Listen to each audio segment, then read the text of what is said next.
Buenas tardes, aquí estamos con la doctora. Pues, previo a que nosotros podamos detectar un mecanismo de resistencia en nuestros laboratorios, debemos de tener un control de calidad bien establecido en nuestra bacteriología.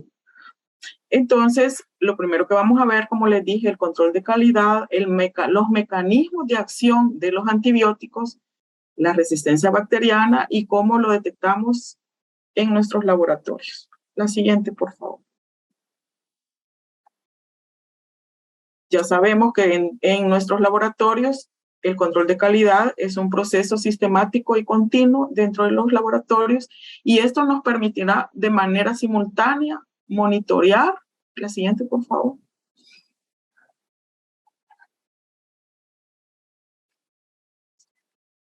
Lo primero, el control en la metodología por difusión.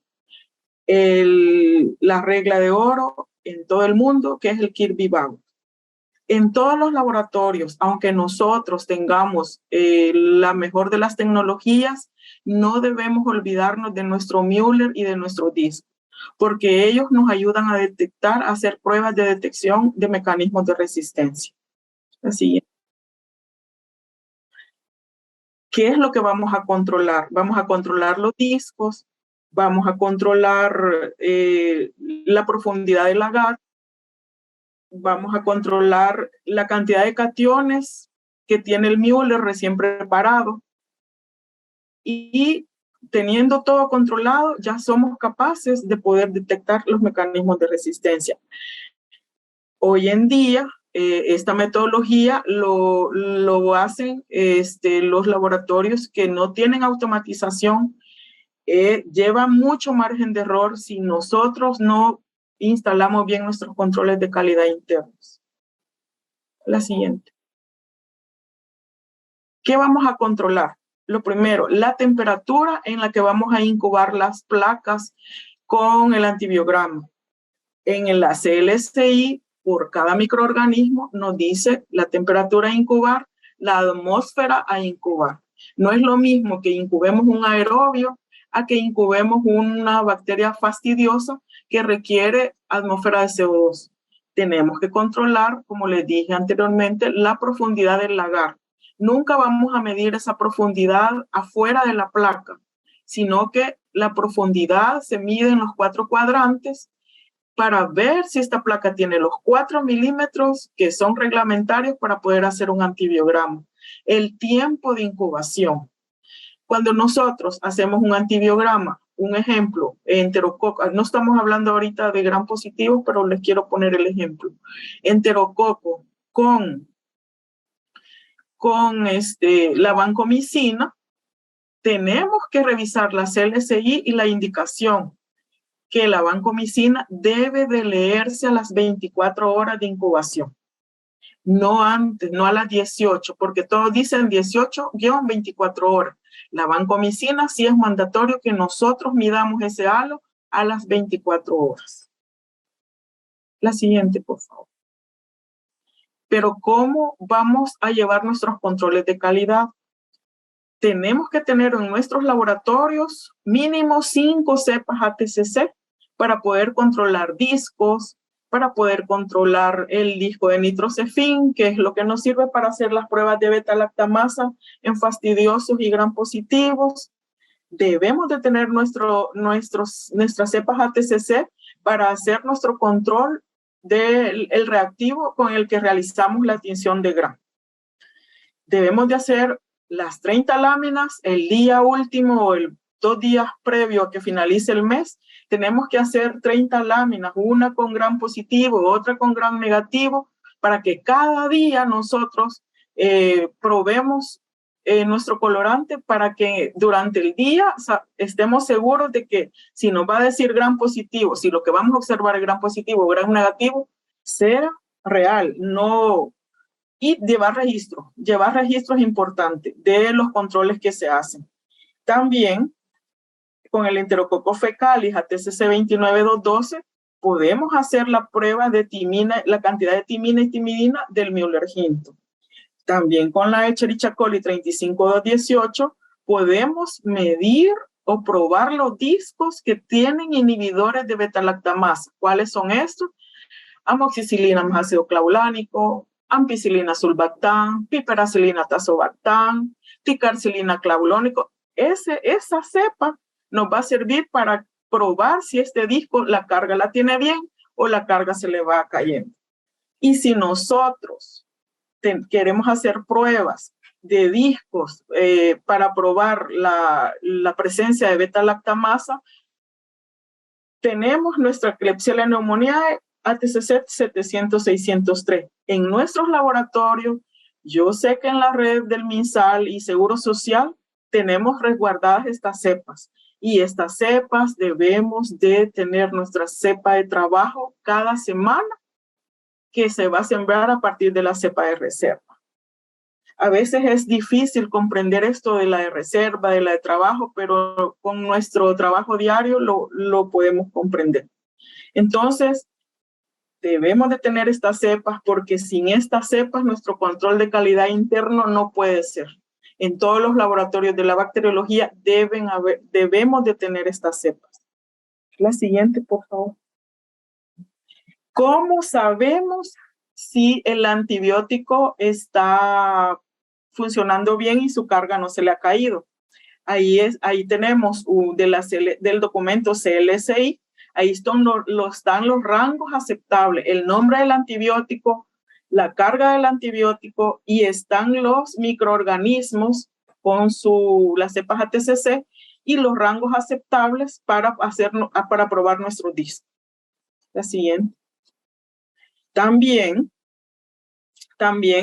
ahí está la tabla para probar los discos que tienen inhibidores de beta-lactamasa. Entonces, sí tenemos buenas herramientas porque también el Laboratorio Nacional de Salud Pública, el Instituto Nacional de Salud, nos proveen año con año nuestras tablas actualizadas y nuestras cepas. Entonces, tenemos las herramientas. La siguiente, por favor. Los antibióticos. La siguiente, por favor, son compuestos químicos, ¿verdad? Que nos ayudan son una herramienta básica para los médicos para los tratamientos de manera oportuna, según su origen biológico, sintético y semisintético. La siguiente, por favor. Según su actividad sobre las bacterias, los antibióticos se pueden clasificar en bactericidas y bacteriostáticos. Como ejemplo de antibiótico bactericida están los beta-lactámicos, los aminoglicósidos y las fluoroquinolonas. Esas son familias grandes de antibióticos que pertenecen a los que son bactericidas. Y como ejemplo de antibiótico bacteriostático tenemos la nitrofurantoína, que comercialmente es la Uamin-Retá. La siguiente, por favor. Según su mecanismo de acción, tenemos los antibióticos de espectro reducido. Un ejemplo son los macrólidos. Un ejemplo de macrólido es la eritromicina, que exclusivamente es para microorganismos gram positivos, y los de amplio espectro, un ejemplo es la ampicilina, que puede ser para gram positivos y gram negativos. La siguiente, por favor. Según su mecanismo de acción, hay antibióticos que inhiben la síntesis de la pared bacteriana o la destruyen. Pueden ser los beta-lactámicos. Afectan la síntesis o destruyen la membrana celular, alteran o inhiben la síntesis de proteínas, pueden ser las fluoroquinolonas, alteran o inhiben la síntesis de ácidos nucleicos, la vancomicina, o alteran el metabolismo energético, inhibiendo la síntesis de ácido fólico. Un ejemplo puede ser el trimetoprim-sulfa. Entonces, los antibióticos, ellos a la bacteria le llegan a diferentes zonas vulnerables para ella, para poder destruirla. El siguiente. La resistencia bacteriana, ya vamos entrando en nuestro tema. La siguiente, por favor. ¿Qué es la capacidad de la bacteria de soportar el efecto de los antibióticos? Todos los efectos que les dije anteriormente, a la membrana celular, a la membrana citoplasmática, a la síntesis de proteínas. Y se distinguen dos tipos de resistencia a los antibióticos, entre las cuales están la resistencia natural y la resistencia adquirida. La siguiente. Continuemos. Que esas gráficas de que la bacteria está feliz, que no le pega ni un antibiótico, sí que nos tiene pensativos a todos. La resistencia natural es con la que la bacteria, ella ya la tiene desde su desarrollo. En este caso, de la familia de las enterobacterales, si ustedes observan en esa tabla, pueden ver que la Klebsiella pneumoniae, ella es resistente natural a la ampicilina. Nosotros en los VITEC se puede modificar, ya que es resistente natural, puede hacerse las reglas CART y ahí que el VITEC no analice la AMPI porque de todas maneras es resistente natural y a la hora de hacer análisis, de presentar información, nosotros no tendríamos por qué presentar la ampicilina. Estas tablas vienen en la CLCI, colegas de laboratorio, es bueno que nosotros se las compartamos a los médicos, porque a veces ellos ignoran todo esto y que esto está actualizándose cada año. La resistencia natural de ellos se actualiza cada año, hay nuevos microorganismos y deben de estar informados. Ustedes pueden ver los proteus. Los proteus son resistentes naturales a la nitrofurantoína. Pueden ver que es resistente natural a la tigecyclina, a la polimixina y al colistin.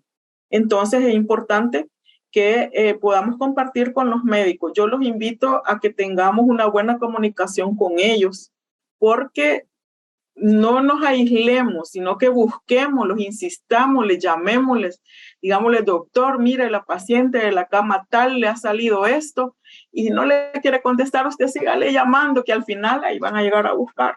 Entonces, trabajemos en equipo junto a ellos. Y estas tablas, yo ahorita solo les traje las de las enterobacterales, pero hay una tabla sabemos los que manejamos la CLCI, los que tenemos ese documento, sabemos en las últimas páginas está esto, sabemos de que está la tabla de no fermentadores, está la tabla de estafilococos, de streptococos, de Acinetobacter, de Stenotrofomonas, es resistente natural a casi todos los antibióticos. Entonces es importante que como laboratorio de bacteriología nosotros reportemos inmediatamente ante la presencia de aunque sea una Stenotrofomona, porque ella, siendo resistente natural, puede transmitir los genes de resistencia, aunque sean adquiridos, se lo puede pasar a una coli, a una Klebsiella, y también reportar cuando tenemos aislamientos de Burkholderia cepacia. Esas también son resistentes naturales y nuestro deber ser como laboratorio de bacteriología es reportarlo inmediatamente a nuestra infectología y a nuestro epidemiólogo. La siguiente, por favor. Ahí tenemos una imagen muy bonita, porque aquí el objetivo de los antibióticos es llegar a la pared celular, como les dije anteriormente, la síntesis de ácidos nucleicos, la síntesis de ácido fólico, llegan a la membrana celular, ellos atacan la síntesis de proteínas, pero los microorganismos a su derecha tienen sus mecanismos de resistencia. Más adelante se lo voy a explicar uno a uno para que me comprendan mejor. Y la resistencia adquirida, porque ya ahorita ya pasamos de la natural, ya les expliqué, ahora vamos con la resistencia adquirida, es un problema en la clínica. Y la verdad que hay mucho fracaso terapéutico. La siguiente, por favor. Los principales mecanismos de resistencia, pues lo que existe entre ellas en las poblaciones grandes de bacterias, algunas pocas bacterias pueden sobrevivir al efecto del antibiótico. Ustedes en esa gráfica, a mí me gusta mucho entender con puntitos, con dibujitos, es más fácil. Entonces, ahí tenemos bacterias resistentes y las que son como bolitas verdes es el antibiótico. Ahí en la misma imagen se lo explica.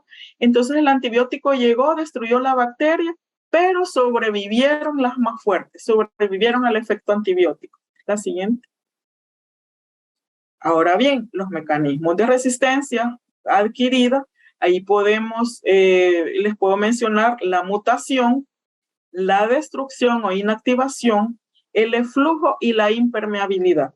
A continuación, cada uno de ellos para que nos quede mejor explicado. La siguiente. Mutación, el antibiótico se une a una enzima específica, en este caso la DNA girasa. Ahí ustedes miran en la foto superior a su derecha, el antibiótico, como les dije anteriormente, era la bolita verde, llegó justamente al sitio donde se debe de unir en la bacteria.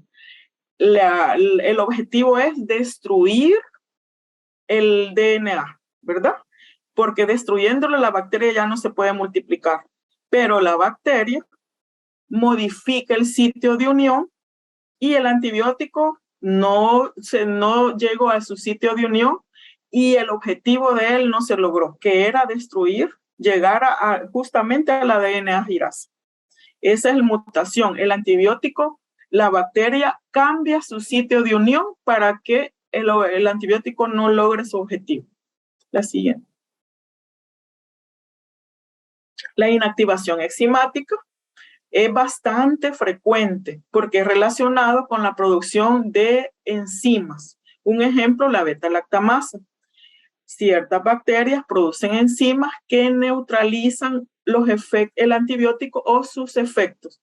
Ustedes pueden ver ahí la pared de la bacteria, a través de la porina ingresa la molécula del antibiótico, ¿verdad? Ahí está la pared del gram negativo, ingresa el antibiótico, pero si ustedes ven a su derecha, ahí están las moléculas del antibiótico, pero están siendo inactivadas por la beta-lactamasa, la enzima que ya tiene la bacteria.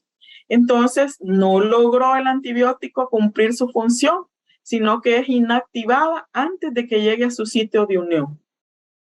La siguiente, por favor. El eflujo.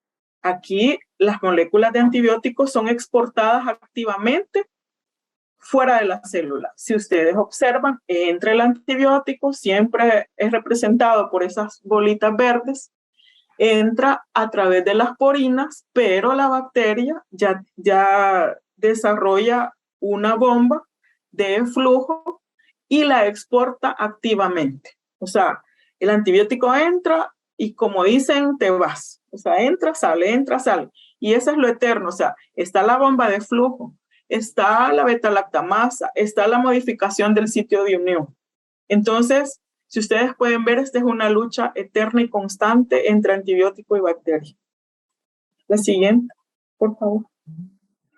Y la otra que no les traje la gráfica, pero es la impermeabilidad. Ahí la bacteria, ella sus porinas, donde entran las moléculas, la cierra como que fuera una compuerta y no la deja entrar a la molécula de antibiótico. Entonces, ahí, espero les quede bien claro estos 4 mecanismos y en esta sola imagen, ahí están todos representados. Ahí está el eflujo, ahí está la inactivación enzimática, la impermeabilidad, la parte de arriba, superior izquierda, y se mira lo que es la impermeabilidad. La bacteria quiso entrar y la molécula del antibiótico quiso entrar a la célula, no pudo entrar. Entonces, en una sola imagen está la representación de lo que les acabo de explicar. La siguiente. Ahora, la siguiente, por favor. La siguiente, por favor. Ok. Ahora también, si acaso el antibiótico supera todo lo anterior, como que fuera un concurso, ¿verdad? Van superando etapas, también las bacterias transfieren sus genes de resistencia a través de conjugación, transformación y transducción. La siguiente, por favor. La conjugación pueden ver en la superior derecha que la transferencia de los plásmidos de resistencia son transferidos a la otra bacteria a través de un pili, ¿verdad? Es un contacto muy cercano entre ellas. Entonces, ahí pueden ver que el gen de resistencia, representado como con un aro verdecito, es transferido a través del pili a las bacterias. Entonces, ellas tienen que estar bien juntitas para poder transferirle el gen de la resistencia. Esa transferencia genética se llama conjugación. La siguiente, por favor. La transformación. Durante este proceso, el material genético es transferido de una bacteria donadora a una receptora. El ADN con el gen de resistencia está libre en el ambiente y no hay contacto. Ahí no tiene que unirse una bacteria con otra para transferírsela a través de un pili, sino que la bacteria fue destruida, pero los genes de resistencia quedaron y a través de sus porinas entran los fragmentos de ADN y se quedan en la bacteria. Este es la transferencia por transformación. La siguiente, por favor. La transducción es la transferencia de los genes realizado por medio de un virus bacteriófago, porque no es que el virus se come la bacteria, por decirlo, lo podemos entender así, sino que el virus, él se multiplica dentro de la bacteria. Él anda buscando una célula viva para poder multiplicarse. Entonces el virus, si ustedes miran el tamaño, pequeñito a la par de la gran célula, entonces entran, ¿verdad?, a la bacteria y en el momento de su multiplicación agarran los genes de resistencia que ésta tiene. Entonces, en la última imagen que está a su derecha, ahí se mira que la bacteria se está destruyendo, pero que en el momento que ellos se están replicando dentro de la bacteria, ellos ya tienen el gen de la resistencia. A la siguiente. Cuando ellos, ahí tenemos un bacteriófago, ahí está inyectándole a ella un gen de resistencia. Entonces, ellos se están multiplicando dentro de la bacteria, pero hay un momento que ellos quieren salir y la bacteria se destruye. Cuando esta bacteria se destruye, ellos quedan en el ambiente con ya el gen de resistencia y a continuación van a otra bacteria a multiplicarse. Esa es su vida eterna. La siguiente, por favor. Y aquí en esta imagen tenemos lo que les acabo de explicar, que es la transformación, la transducción y la conjugación. Entonces ahí está, creo que ya en un futuro vemos esta imagen, vamos a comprender mejor lo que son los mecanismos. Yo sé que es muy difícil comprenderlo, pero estoy dando lo mejor de mí para que quede todo claro. La siguiente, por favor. La detección de mecanismos de resistencia en nuestro laboratorio. Esta imagen es bien conocida. Esta imagen me gustó. Bueno, nos gusta a muchos, porque aquí el MBL, que es la metalo-beta-lactamasa, esas grandotes pájaros son los carbapenemasa, ese es inhibido por ERTA. O sea, el ERTA hace que lo podamos detectar rápido, o sea, rápido y muy fácil. Entonces, ahí él se mira como molesto.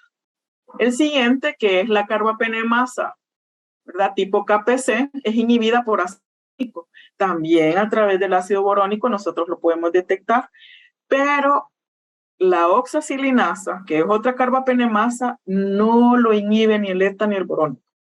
Entonces, es muy difícil de detectar solo por biología molecular.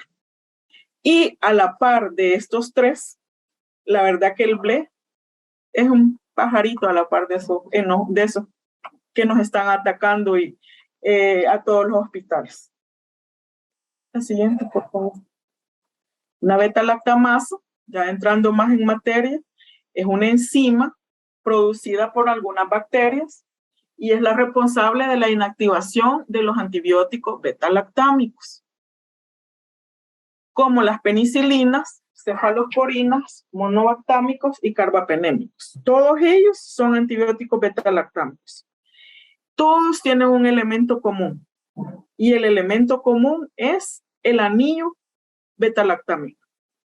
Es un anillo químico de 4 átomos y las enzimas, la beta-lactamasa, rompen el anillo desactivando las propiedades antimicrobianas de la molécula. La siguiente. ¿Cuántas hay? Según la clasificación de Ambler, son 4 grupos, el A, el B, el C y el D. Los tipos A, C y D incluyen grupos de enzimas relacionadas por su evolución. Son secuencias de aminoácidos que poseen serina en su zona activa. La beta-lactamasa de tipo B tienen 1 o 2 moléculas de zinc y son inhibidas por EDTA. La de tipo B es la metalo-beta-lactamasa. La siguiente, por favor. Carbapenemasas, el tema que nos tiene aquí, porque la doctora les presentó el caso que tuvimos aquí en nuestro hospital de doble carbapenemasa. La siguiente. ¿Cómo en nuestro laboratorio detecto una carbapenemasa? No es necesario tener biología molecular para poder hacerlo. En nuestros laboratorios podemos hacerlo teniendo nuestro Müller-Hinton bien controlado, nuestro disco bien controlado, lo podemos hacer. Vamos a revisar siempre los puntos de corte según el documento M100 de la CLSI, pero vigente. Recordar que este documento está en cambio constante y cada año siempre trae una modificación. Vamos a buscar los mecanismos con metodologías como el Triton-Hodge test y el método de inactivación de carbapenemasa modificada. Esto lo podemos hacer más que todo, el de inactivación de carbapenemasa modificada lo podemos hacer en nuestros laboratorios. Y si queremos hacer el Triton-Hodge test, solo compremos el Triton 10 por, que es un detergente de origen comercial. La siguiente, por favor. ¿Cuándo sospechamos la presencia de una carbapenemasa? Cuando vemos en nuestro documento M100 de la CLSI, si ustedes pueden ver, esa es la actualizada, la de este año, esa captura. Entonces, cuando ya tenemos interpretaciones de lecturas intermedias de los carbapenémicos, ahí nosotros empecemos a sospechar la presencia de carbapenemasa.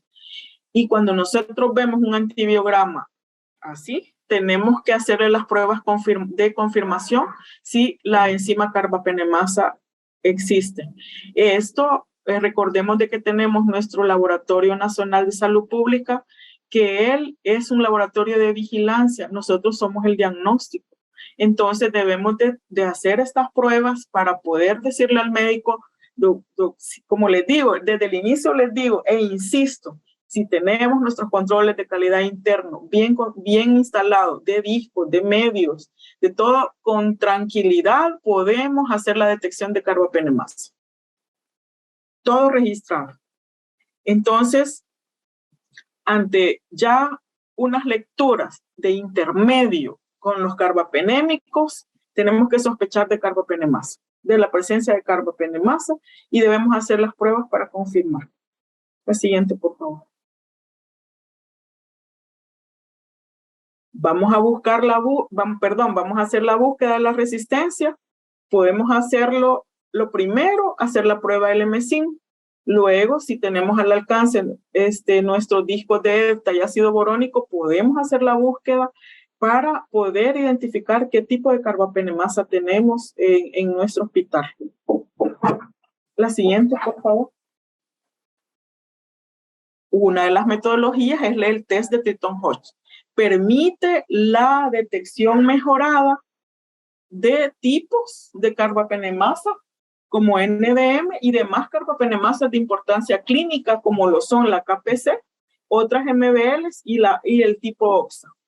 Entonces, esta metodología está en la CLSI, en las últimas páginas, y si nosotros tenemos acceso a poder imprimir esas maravillosas tablas a colores, esta imagen es de esas tablas. Lo que vamos a necesitar es una placa de Müller-Hinton, vamos a necesitar el Triton 100X, vamos a necesitar una Escherichia coli ATCC 25922 y un disco de meropenem para hacer la prueba. Entonces, vamos a detectar la enzima y ¿cuál es el fundamento? Que la carbapenemasa es liberada al medio, permitiendo el desarrollo de la Escherichia coli, que es una bacteria muy sensible, más que todo porque también es una ATCC. Ya se tienen las características, ya se sabe cómo es ella. Es una bacteria muy utilizada para detección de mecanismos de resistencia y se observa una hendidura en la parte proximal del disco. Esa es la interpretación. Vamos a ver unas imágenes en continuación. La siguiente, por favor.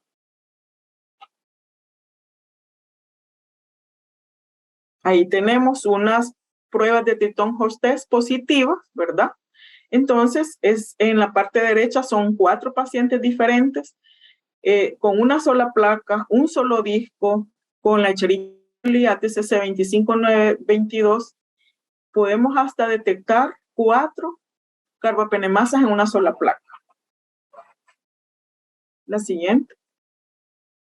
También está la metodología para detección de carbapenemasas, que es la metodología modificada, que es la MSIN. Se basa en la inactivación del meropenem en enterobacterales. Esta técnica es aprobada por la CLSI, que es el documento, ¿verdad?, que le mencioné al inicio, para la búsqueda de carbapenemasas en enterobacterales y con halos de imipenem menor o igual a 22. Entonces la técnica es sencilla y esta está al alcance de nosotros si no tenemos Triton, si no tenemos EFTA, si no tenemos ácido borónico. Con esta metodología podemos confirmar si en nuestro laboratorio tenemos, en nuestros pacientes de nuestras instituciones, está la presencia de la enzima carbapenemasa. La siguiente, por favor. Nosotros, en nuestro hospital, ya muchos de los colegas nos han enviado cepas a confirmar o cepas a identificar. Tenemos una metodología que es el MALDI-TOF. ¿Pero qué es MALDI-TOF? Como el acrónimo es una matriz asistida por un láser, ¿verdad? La matriz es un reactivo que logra la desorción, ionización en un tiempo de vuelo.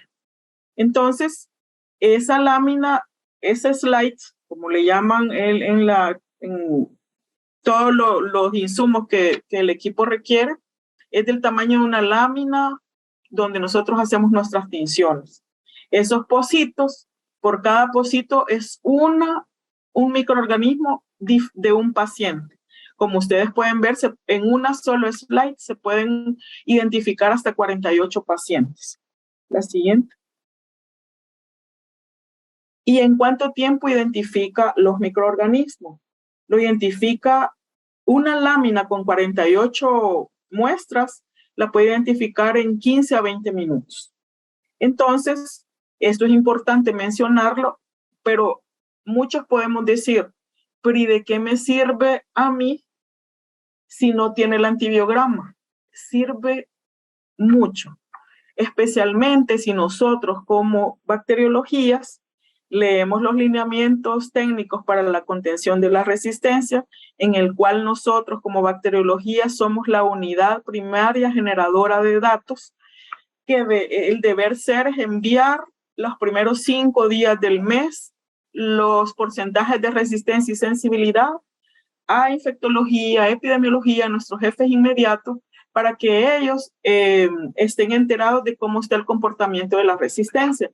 Entonces, si nosotros le decimos aquí a nuestra infectóloga doctora, nuestra pseudomona, la pseudomona de este hospital es bien sensible, la de aquí no, es muy sensible. Entonces, si ella mira de que el paciente le aislamos pseudomona, ella simplemente, como conoce la epidemiología de nuestro hospital, va a saber el tratamiento empírico que le va a poner al paciente. Entonces, eso es lo bondadoso de este equipo. Porque pueden haber opiniones encontradas de que, como les dije anteriormente, ¿de qué me sirve a mí identificar el antibiograma si esto lo si solo identifica y no hace antibiograma? Si nosotros sembramos una muestra el día lunes, para el día martes ya tenemos género y especie.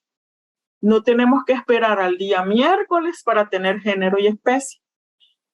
Sí, el antibiograma sí se realiza siempre a través de BITEC, pero como les digo, teniendo la epidemiología de cada una de nuestras instituciones, para el médico es más fácil. Esa información es importante. La siguiente, por favor. Se le envía los microorganismos que están peleándose los primeros 5 lugares, ¿verdad? Y de esos microorganismos se le comparte los porcentajes de resistencia. Si ustedes miran, ahí se señaló la Stenotrophomonas maltophilia, porque es un microorganismo, como les dije anteriormente, que ella tiene una resistencia natural casi de todos los antibióticos. Precisamente por eso, el BITEC solo le va a reportar la levofloxacina y la trimetoprim sulfa. Solo eso le va a reportar el BITEC, porque a todo lo demás es resistente. Entonces, la siguiente, por favor. Y ahí tenemos la resistencia con sus gráficos que se le comparten también aquí a las autoridades para que ellos miren cómo está la Escherichia coli con la BLE, la Klebsiella y el porcentaje y el comportamiento de la resistencia. Entonces, esto es importante que lo estemos compartiendo mes a mes, porque cuando uno le dice, por decirle algo, si no tenemos el maldito, pero le dice, fíjese que ha crecido una lactosa positiva, entonces ya el médico piensa, o es una Escherichia coli, o puede ser una Klebsiella, y eso le ayuda mucho para el inicio del tratamiento. Entonces, no olvidemos siempre revisar esa norma y ver de los microorganismos. Ahí están hasta muy clasificados los microorganismos de importancia que debemos de estar reportando todos los meses. La siguiente, por favor. Ahora bien, ya nosotros, yo les expliqué anteriormente las pruebas con las que podemos contar y las cuales nos podemos apoyar para detección de carbapenemasa, la cual es el MSIN, el Triton-Host test. El MSIN tenemos que incubar y esperar 24 horas para poder decir si la bacteria tiene la carbapenemasa o no la tiene. Pero existen pruebas rápidas como la carba-NP, donde alrededor de las 2 horas podemos decirle al médico si hay presencia o no de carbapenemasa. Yo sé que Hospital Bloom, Rosales, Maternidad, Sacamil conocen esta metodología. No sé si Sacamil, perdón si los mencioné, pero no recuerdo si sí, pero hicieron un proyecto donde teníamos que detectar, ahí conocí esta metodología, ¿verdad? Teníamos que detectar, teníamos que hacérselo a enterobacterales, aislados de orinas, de sangre, de cavidades cerradas. Luego se extendió a que todo tipo de muestra para poder hacer el estudio. Entonces, inicié participando en ese estudio. Recuerdo que en enero del 2020 nos reunieron para entregarnos todo esto, pero en eso vino la pandemia y me vine para el hospital. Me tocaba ir, pedía permiso. Bueno, casi siempre fin de semana me iba a hacer el tiraje de estas pruebas para poder dar una respuesta, porque yo había firmado el documento, yo me había comprometido. A quienes ya me conocen saben de que estuve en el Hospital Rosales. Entonces tenía que cumplir para no hacer quedar mal al Hospital Rosales, para dar una respuesta al estudio que estaban haciendo. Gracias a Dios se completó y Por eso conocí estas pruebas. Cuando aperturamos aquí la bacteriología, conociéndola, sugerí de que si podíamos tenerla para los tiempos de respuesta oportunos.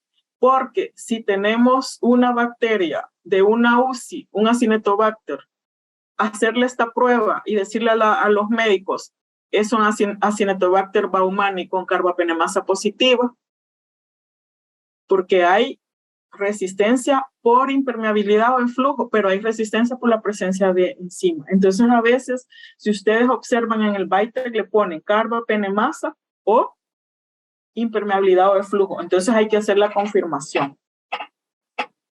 La siguiente, por favor. Ya detectamos que sí hay carbapenemasa, porque la prueba nos dio positiva, pero también existen ya otras metodologías más específicas, que es la inmunocromatografía. A través de estas dos metodologías, que son dos distribuidores diferentes, no quise traer solo uno para evitar que yo estaba haciéndole a una empresa o la otra la publicidad. Ambas detectan lo mismo, ambas son buenas, detectan la carbapenemasa tipo KPC, la tipo OXA, tipo VIN, tipo IPM y tipo NDM. Ambas detectan lo mismo. Entonces, gracias a Dios también, en nuestra institución contamos con esta metodología. La siguiente, por favor.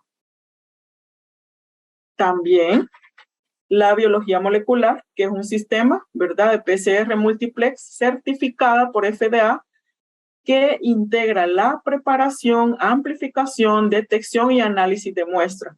La doctora les presentó un reporte de biología molecular del caso que se está discutiendo y de manera oportuna se detectó que tenía doble carbapenemasa el paciente. Entonces también lo tenemos que se puede hacer la metodología directamente de la muestra. Solo la excepción es con los paneles de sepsis que tienen que hacerse de una botella de hemocultivo positivo. La siguiente, por favor.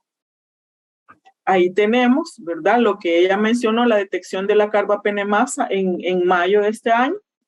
Entonces, ahí está el reporte de que detectó la influenza y detectó la doble carbapenemasa, la cual se informó al Ministerio de Salud, como debemos hacerlo.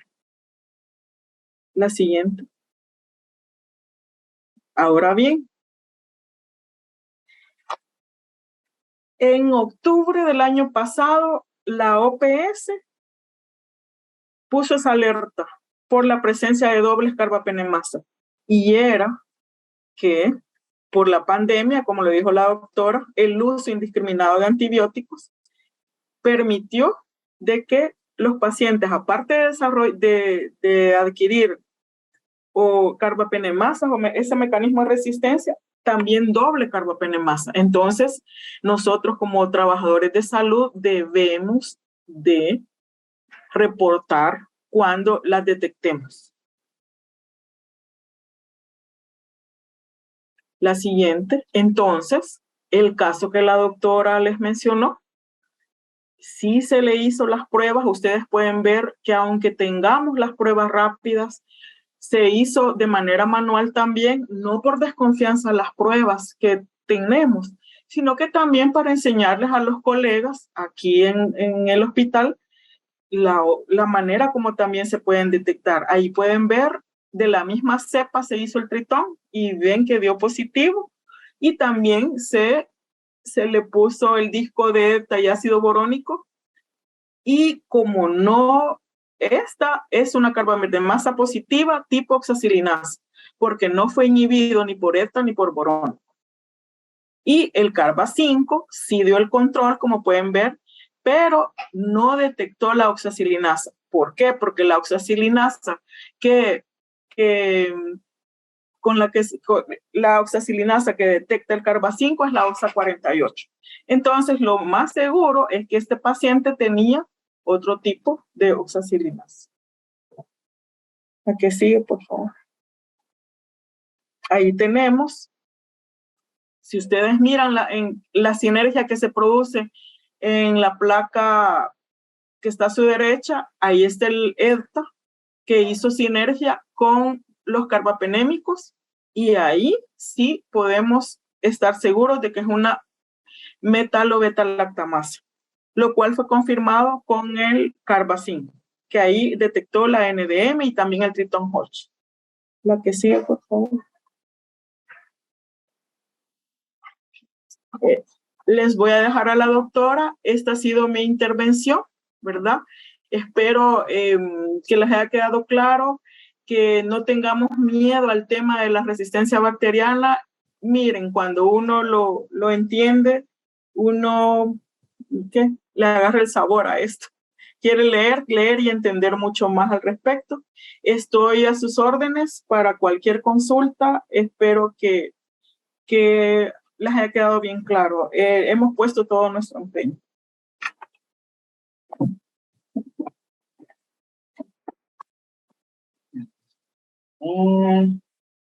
Bueno, ya para finalizar, porque sabemos que esto es bastante información, y después de escuchar a Patty, definitivamente creo que todos nos emocionamos. Nada más quizás voy a decir unas cuantas palabritas de la importancia que es la buena comunicación. No sirve de nada tener los mejores aparatos, no sirve de nada estar a la moda si no tenemos una buena comunicación, bacteriología y médicos. Sabemos que la línea de tiempo es muy, muy importante. Nosotros como médicos empezamos una terapia empírica, como bien lo dijo Lic Orellana, nos basamos en nuestra epidemiología, que esa es la base fundamental.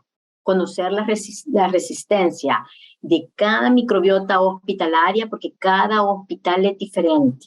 No somos iguales. Entonces es muy importante para los médicos conocerlo.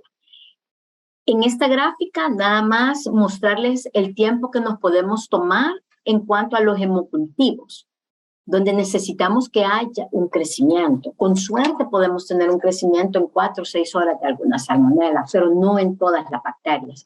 Sabemos que a las 48 horas hay más posibilidades, que de ahí pues podemos nosotros obtener nuestro gramo. Si tenemos los mecanismos de biología molecular, en el día 3-4 podemos tener una identificación, o con suerte pues a las 48 horas. Pero estos solo son métodos de detección de un diagnóstico microbiológico rápido, pero no de sensibilidad. Todavía no hay un método de biología molecular que cambie nuestro antibiograma. Lo que sí tenemos es para identificación rápida, y eso salva vidas. Sabemos que la terapia empírica inapropiada aumenta 5 veces la mortalidad, y que de un 25 a un 40% de nuestros pacientes reciben una terapia empírica inapropiada. La siguiente. En esta diapositiva, ¿verdad? Aquí vemos cuando no son hemocultivos, cuando son muestras que pueden venir de una secreción bronquial, un aspirado nasal, una muestra gastrointestinal o de líquido cefalorraquídeo. Tomamos nuestras muestras e inmediatamente podemos hacer uso de los diagnósticos de métodos diagnósticos de biología molecular. Como Patty lo mencionó, el tipo paneles Filler-Wright, que son PCR múltiplex, o del tipo Malditov. Pero si nosotros nos vamos a los métodos convencionales, sabemos que esa detección, que se puede tardar unas 2 horas, puede tardarse de 48 a 72 horas, y mientras tanto nuestro paciente puede continuar con una terapia empírica inapropiada. Pero siempre debemos de esperar nuestro antibiograma. Como bien lo mencionó Lic Orellana, el Filler-Wright solo nos va a mostrar mecanismos de resistencia de hidrólisis de antibióticos, o sea, por enzimas, pero no nos muestran lo otro. Lo otro nosotros lo podemos detectar por medio del antibiograma, y de repente surge la pregunta, pues, ¿pero y qué es mejor, Malditov o Filler-Wright? Pues en realidad, al analizar cada caso, la combinación de los dos, Malditov nos da un diagnóstico microbiológico rápido, una detección rápida, y Filler-Wright nos puede ayudar por los genes de resistencia. La siguiente. Entonces, creo que vamos a concluir recordando de que el diagnóstico microbiológico es la piedra angular de los programas de optimización de antimicrobianos. Ya se inició con los planes contra la resistencia bacteriana, nuestros planes nacionales, y creo que este próximo año vamos a apostarle mucho más a los programas de optimización de antimicrobianos, porque si continuamos así, nos van a ganar las bacterias. Incorporar y adaptar el concepto del diagnóstico stewardship, que son los programas de optimización de antimicrobianos, es el arte de seleccionar la prueba que más le conviene a cada paciente. Como lo hemos mencionado, se ha esperado un gran impacto de esta pandemia COVID-19 sobre la resistencia antimicrobiana, pero la única manera como nosotros vamos a poder ganar la batalla es trabajando en equipo. Si no trabajamos en equipo, laboratorio y el área médica, no vamos a lograr mitigar las consecuencias de esta resistencia y va a ocasionar una alta morbimortalidad en nuestros pacientes. Definitivamente, trabajar en equipo es lo mejor que puede existir. Y como yo le digo a mi Lic Felicita, a mi Lic Bentu, a mi Lic Patti, a mi Lic Patti Orellana, Infecto no fuese nada en nuestro hospital, ¿verdad? Nuestra mortalidad estuviera aumentando. Y es algo que con mucho orgullo podemos decirles que de todos los pacientes que hemos tenido con genes de resistencia a NDM, que han sido 16 pacientes en quienes hemos podido dar un tratamiento adecuado, nada más hemos tenido 2 fallecidos. Entonces, eso es un éxito y eso no lo hubiésemos logrado si no trabajáramos en equipo. Creo que con eso concluimos.